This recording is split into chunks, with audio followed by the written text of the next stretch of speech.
كان رسول الله صلى الله عليه وسلم ديل ورقة إذا رأى ما يحب شين خزغيش دلهم جيتشا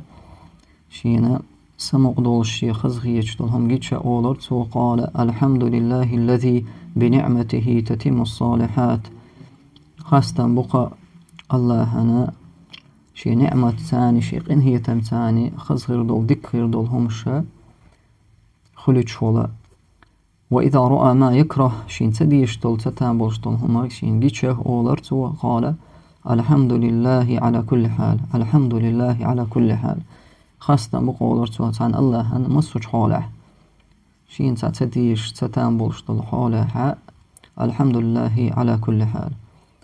إشتا وين سنة دقاء حين خزغيتش دول هما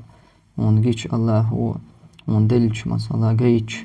أحالر الحمد لله الذي بنعمته تتم الصالحات إيش حين تديش هما حين قاحة حين دعوات لها الله الحمد لله على كل حال.